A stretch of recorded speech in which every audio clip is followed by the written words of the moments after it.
Estou começando a me apaixonar pela minha esposa, mas não sei como lidar com isso. Toda essa situação é muito complicada e triste. Há cerca de 4 anos, minha esposa de 8 anos faleceu devido a complicações após o nascimento do nosso segundo filho. Na época, eu estava em missão e fiquei completamente devastado. Após voltar para casa, senti que nada me faria feliz novamente.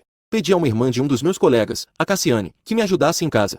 Ela era amiga da minha esposa e concordou em troca de um lugar para ficar. Na época, Cassiane tinha apenas 20 anos e estava em uma dívida considerável devido ao seu ex-namorado extremamente abusivo, do qual ela havia se livrado cerca de 3 meses antes. Durante as primeiras semanas em que ela ajudava com os meninos, ela teve que pegar dinheiro emprestado para ver um médico devido a mãos trêmulas e hematomas. Eu concordei felizmente.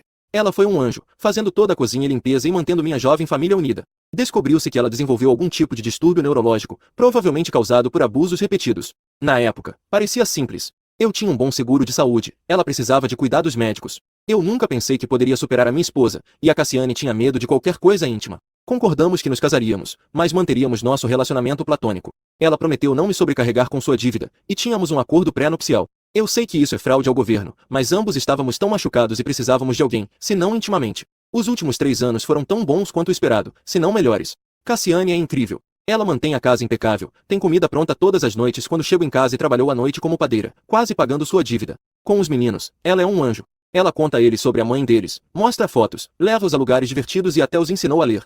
Às vezes, o menino de 4 anos a chama de mamãe, mas ela o silencia e lembra que o nome dela é Cassiane e que a mamãe é o anjo cuja foto está acima da lareira. Uma vez que a dívida dela estiver totalmente paga, as crianças estiverem na escola e ela economizar um pouco de dinheiro, ela planeja entrar em um programa de enfermagem. Nosso relacionamento ainda é platônico, mas muito carinhoso. Já chorei em seus ombros mais vezes do que consigo contar, e ela fez o mesmo. Parece que ela me entende sempre que estou machucado, chateado ou com raiva. O problema é que acho que posso estar me apaixonando por ela. Tenho notado pequenas coisas. Seu cheiro, seu sorriso e sua risada. Como ela sorri com os olhos quando me vê, o quanto meus meninos a amam. Sem mencionar que ela é linda, trabalhadora, e uma das pessoas mais fortes que já conheci. Algumas noites atrás, quase a beijei depois de colocarmos os meninos na cama, e seus abraços de despedida têm durado um pouco mais. Outro dia, ela estava tirando uma soneca na minha cama e eu queria me juntar a ela, não para ter intimidade com ela, apenas para deitar com ela, abraçá-la e beijá-la. Não sei o que fazer ou como abordar isso. Já se passaram 4 anos desde que minha esposa morreu. Eu estava pensando em convidá-la para jantar, só nós dois, e trazer o assunto à tona.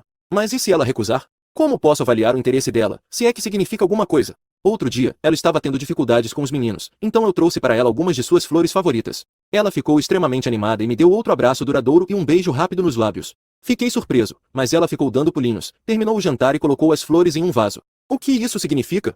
Dane-se. Liguei para o restaurante chique favorito dela e fiz uma reserva para um aniversário de 3 anos, que é hoje. Vou dizer a ela que a amo na sobremesa.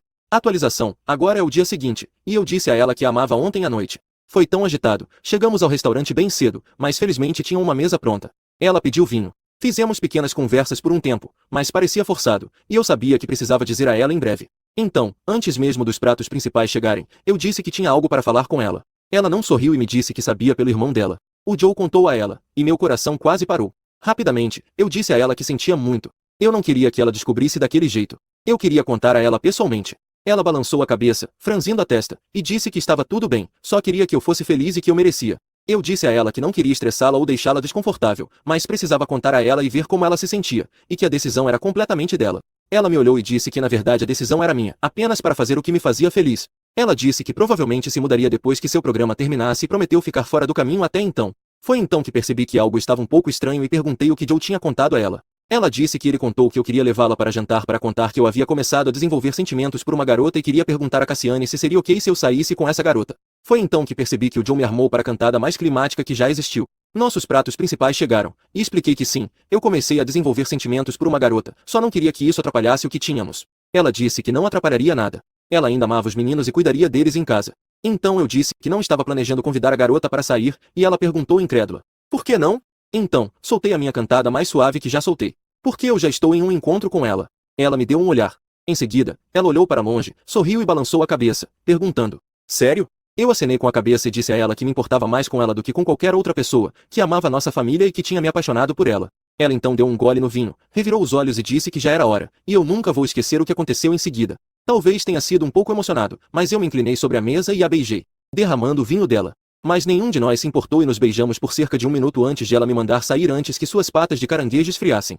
Depois de sair do restaurante, compramos sorvete e ficamos por aí nos beijando antes de voltar para casa. Joe estava sentado no nosso sofá assistindo a um daqueles programas de namoro da VH1 com um sorriso malicioso no rosto, e Cassiane entrou gritando com ele que ele estragou tudo e que ela teria que se mudar para a casa da mãe agora. Deixamos ele acreditar por cerca de 5 segundos antes de explodir em risadas. Ele apertou minha mão e disse que os meninos estavam dormindo e saiu. Peguei Cassiane no colo, a beijei e a levei para o meu quarto, onde ficamos nos beijando por cerca de 2 horas e nos aconchegamos muito. Ela não está pronta para nada além disso, mas enfatizou. Eu darei a ela todo o tempo do mundo. Em certo momento, o filho mais novo entrou por causa de um pesadelo e trouxe o cachorro, alegando que o cachorrinho estava assustado, então o deixamos entrar. Acordei cedo para fazer o café da manhã para todos e estou prestes a ir beijar minha esposa, e pedir ao meu chefe a segunda parte do dia de folga para poder passar mais tempo com ela enquanto os meninos estão na escola. As coisas estavam indo tão bem até ontem à noite. Cheguei em casa e Cassiane estava muito bêbada, o jantar estava queimado no forno e ela ainda estava bebendo. Perguntei o que estava errado, pois obviamente estava preocupado, e ela me disse que o ex-namorado dela foi libertado condicional na semana passada. Fiquei perplexo, já que ela deveria ter conseguido depor na audiência de liberdade condicional dele.